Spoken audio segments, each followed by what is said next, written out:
चंडीगढ़ से खबर है, CS Sumita Mishra blind school के दौरे पर पहुंची।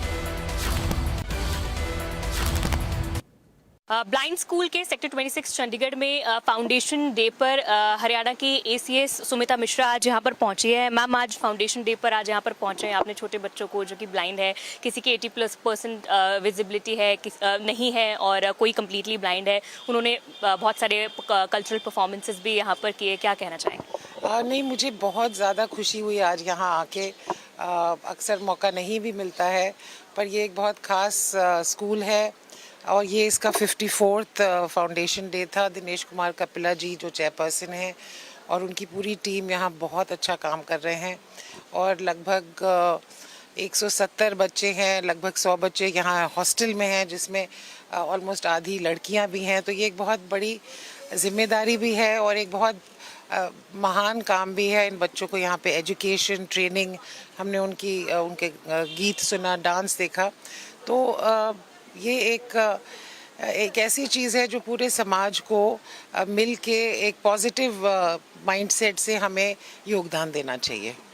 मैम, अगर आने वाले दिनों में बात करें तो आपदा प्रबंधन विभाग की ओर से एक मॉक ड्रिल भी की जानी है फ्लड कंट्रोल को लेकर 13 ऐसे डिस्ट्रिक्ट्स में जो कि संभावित फ्लड की दृष्टि से हैं।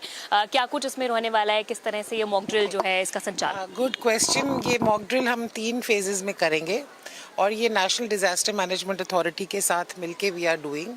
पहला चरण कल है, यानी 6 मई को, जिसमें जो वेरियस स्टेक होल्डर्स हैं केंद्र में, प्रदेश सरकार में और ज़िलों में, ये जो 13 ज़िले हैं, ये 13 ज़िले चयनित किए गए हैं उस आधार पे कि जहाँ कहीं भी फ्लड की संभावना अधिक है। तो आप एक तरफ से जैसे जीटी रोड है, यमुना के जो नज़दीक स्थित ज़िले हैं, और कुछ अंदरूनी ज़िले भी जैसे सिरसा वगैरह जहाँ कनाल का इशू हो सकता है। तो कल ये हम पहला चरण है इसका। देन 12 मई को इसका दूसरा चरण है, वे we will do a detailed table top exercise, sensitization, the emergency response system, the incidence response system, कि कौन किसकी क्या भूमिका है और कैसे चीज़ें करनी है। एंड देन 14th मई को ये फाइनल एक्चुअल मॉक ड्रिल है। So it is just to gear up. इसमें 2-3 चीज़ें हैं। एक तो हमने अपनी कोऑर्डिनेशन देखनी है कि किस स्टेक होल्डर की क्या भूमिका है, तो उसका प्रैक्टिस हो जाएगी। दूसरा अवेयरनेस जनरेशन है, क्योंकि इसमें फाइनल मॉक ड्रिल में पब्लिक भी इन्वॉल्व होएगी। तो अवेयरनेस जनरेशन भी इसका एक बहुत महत्वपूर्ण हिस्सा है कि अगर ऐसी कोई स्थिति होती है तो उन्होंने पब्लिक ने क्या करना है। तो इसलिए हम इसको बहुत गंभीरता से ले रहे हैं और पूरी इसकी तैयारी है। कितने लोग जो हैं इस पूरे मॉक ड्रिल में इन्वॉल्व रहने वाले? जैसे आपने कहा कि इसमें पब्लिक भी पूरी तरह इन्वॉल्व रहेगी, तो इस दौरान प्रोफेशनल टेक्निक सिखाने के लिए कि अगर इस तरह की स्थिति बनती है तो क्या करना है, कैसे करना है, ऐसी ट्रेनिंग नंबर तो देखिए, मैं आपको कोई एक नंबर नहीं दे सकती, क्योंकि पूरा ज़िला प्रशासन इन्वॉल्व होगा, हमारे फील्ड फंक्शनरीज इन्वॉल्व होंगे। उसके साथ साथ जो एक्चुअल मॉक ड्रिल है उसमें हमारे आपदा मित्र, हमने पूरे प्रदेश में लगभग 10,000 आपदा मित्र ऑलरेडी चयनित किए हैं, उनको ऑलरेडी ट्रेनिंग दे रखी है, वो इन्वॉल्व होंगे। साथ के साथ हमने पीछे ऑपरेशन सिंदूर के बाद हमने सिविल डिफेंस वॉलंटियर्स बहुत भारी संख्या में इनरोल किए थे, तो हम उनको भी इन्वॉल्व करेंगे।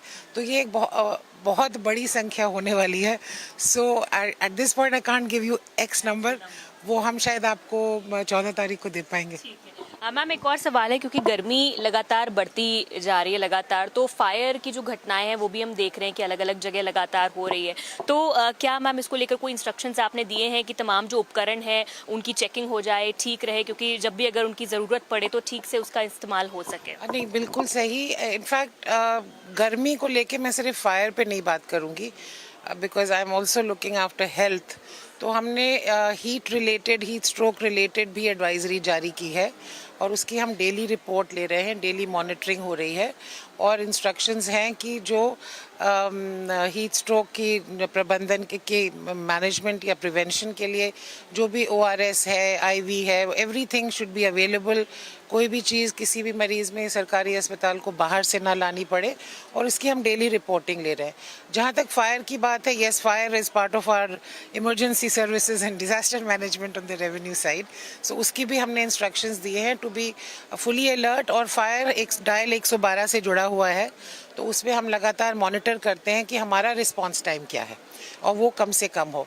In any case fire department में हम एक बहुत बड़ा रिवैम्प अंडर वे है और जिसमें लगभग मैं कहूँगी 300-400 करोड़ रुपए की हम fire machinery, ladders, fire tenders purchase कर रहे हैं, वो प्रक्रियाधीन है।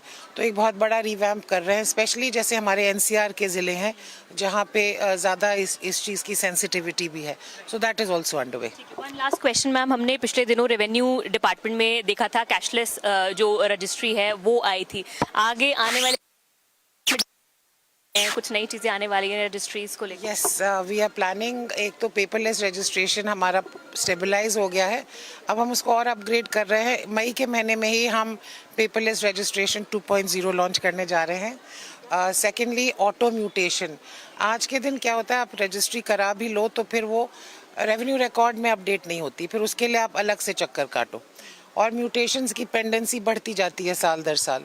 सो now the moment a registration takes place, it will automatically be pushed and approved within a defined timeline.